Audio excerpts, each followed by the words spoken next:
Que de chants de deuil avez-vous entendu déjà? Combien de coups frappés sur ma poitrine en sang quand la sombre nuit se retire? Oui, toute la nuit, m'entend pleurer mon père infortuné. Mon père avait l'ignoblement brandi à coups redoublés par des mains complices, ces mêmes mains qui m'ont des mêmes coups brisé ma vie, m'ont tué moi aussi. Ton père, encore ton père, toujours ton père et uniquement ton père. Tu dis que j'ai tué ton père. Et oui, je l'ai tué. Oui, j'ai pris ma hache et j'ai fendu son crâne en deux. Oui, je le sais et je n'ai pas à le nier. Ton père, l'objet de tes perpétuelles complaintes, a eu l'audace de sacrifier ma fille.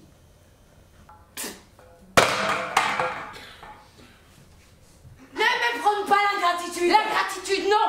Et ni la lâcheté. Juste la souplesse devant le pouvoir. Mais à toi, les courbettes. Je suis d'une autre espèce. Il n'y a rien de très admirable à sombrer dans l'erreur. Nous sombrerons s'il le faut pour honorer un père. Mon père, j'en suis sûre, me pardonne ma conduite. Je laisse aux lâches le soin de t'approuver. Décidément, tu refuses mes raisons. Oui, je ne suis pas encore si folle. Que de fois n'as-tu pas dit et redit devant tout le monde que je suis excessive, tyrannique, injuste? À t'entendre, je ne suis qu'une mère indigne et brutale qui ne perd pas une occasion pour t'humilier et t'écraser à tout propos. Eh bien oui. Et pourtant, je me retiens. Pareil au rossignol privé de ses petits, j'obséderai les passants de mes cris. Tu es responsable, Électre. Oui, tu n'as fait qu'ajouter à tes douleurs, à tes misères, en excitant par ton aigreur impatiente une guerre, mais perpétuelle. Tu t'es procuré beaucoup plus que ta part de douleur. Il ne faut pas contrarier les dieux, Électre.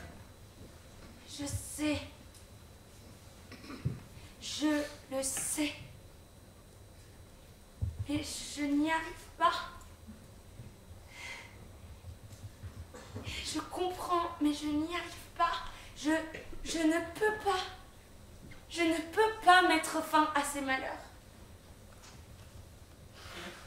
Mais dans l'excès de mon chagrin, qui pourrait me croire capable d'entendre une parole sensée? Laisse-moi, avec tes vaines consolations, ne parle pas à ma tête. Ne parle pas à ma tête. Ces deuils-là sont trop durs. Pense à cet heureux enfant qui, loin de tes épreuves, en secret a grandi. Accueille le fils de sang royal, Oreste. Un mensonge qui donne un avantage ne peut pas être mauvais. Aucune parole n'est mauvaise si elle vous donne du profit. Moi, je connais bien des hommes et des plus sages qui se sont fait passer pour morts. Quand ils sont revenus à la vie, on les a honorés davantage. Alors, grâce à ce mensonge, je renais et je réapparais comme un astre, brillant devant ses ennemis. Pour être bref, Oreste est mort. Malheur! Non, ne l'écoute pas, elle. Que dis-tu? Que dis-tu, étranger? Je l'ai dit et je le répète. Oreste est mort. Malheur! Toi, occupe-toi de tes affaires. À moi, étranger, dis-moi la vérité. Le jeune homme entre dans l'arène et se met sur les rangs. Il y a là, debout sur un char attelé, un laquais, un spartiate, pelipien, puis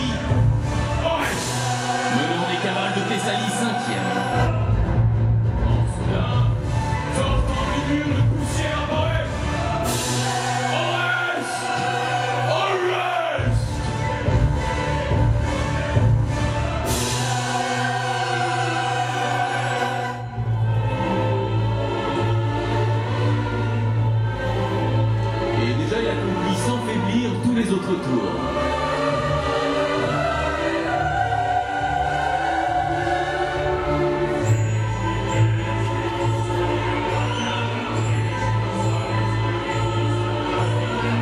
Le malheureux, debout sur son char et tenant bien la piste, car il mettait tout son espoir dans la fin, lorsque dans le virage, il lâche la bride du cheval de gauche sans prendre garde, et part de la borne, et brise le boule sur les cieux.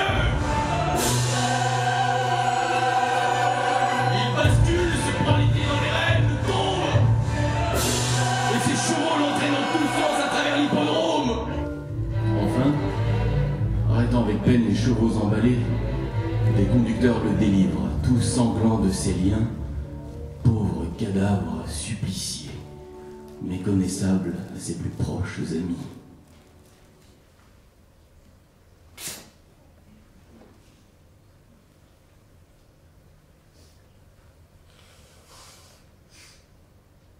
Je respire.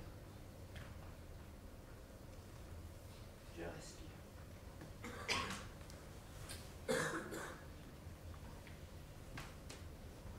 Étrange chose que d'être mère. Ils ont beau nous vouloir du mal, nous n'avons pas de haine pour nos enfants. Mais tu ne sais pas bien où vont tes pannes, t'as raison. Et pourquoi douterais-je de ce que mes yeux ont vu clairement? Mais parce qu'il est mort, pauvre folle!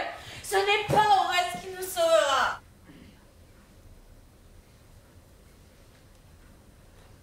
Ô cendre! Ô tout ce qui subsiste de mon Oreste chéri! Que vous me décevez!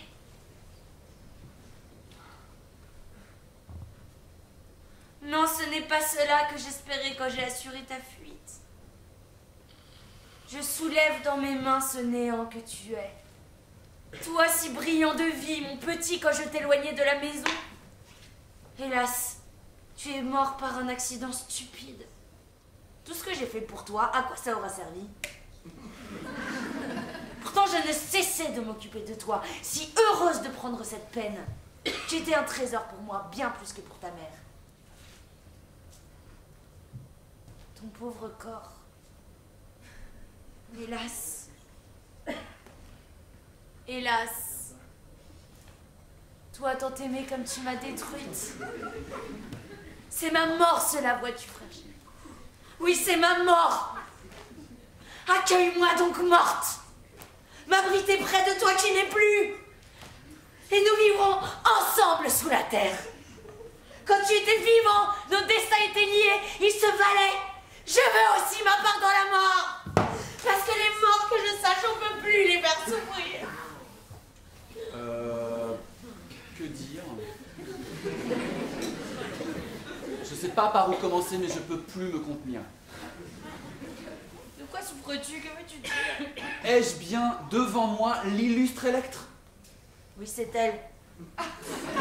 Et tu vois dans quel état misérable. Ah oui, oui, c'est un bien grand malheur qui t'arrive là. C'est moi. C'est Électre que tu plains, étranger. Sans époux, écrasé par le destin, quelle vie misérable on t'a faite. Alors on me refuse un mort qui est à moi. Mais on ne te refuse rien parce que cette urne-là, ça n'est rien pour toi. Non, ce n'est pas le corps d'Oreste que je tiens. Mais non, ce n'est pas le corps d'Oreste, sinon dans notre fiction. Mais où est la sépulture de cet infortuné? Mais nulle part. On n'ensevelit pas un vivant. Oh, donc le mort est vivant. Mais il est aussi vivant que moi. Le mort c'est toi. Oui.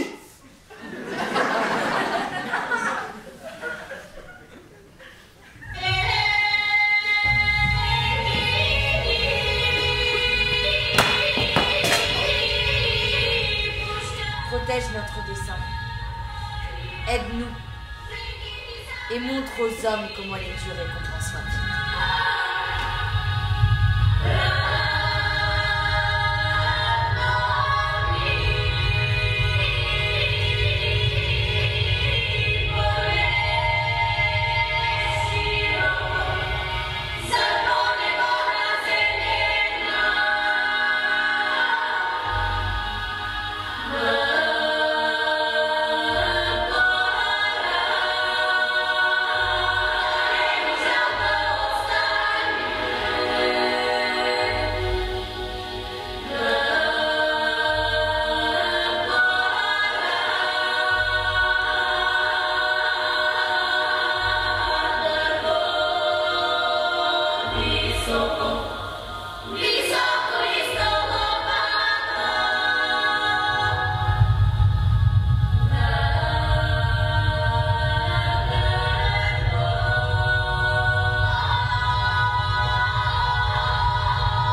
Écoutez bien à présent. Si Apollon et son oracle ne me sont pas trompés,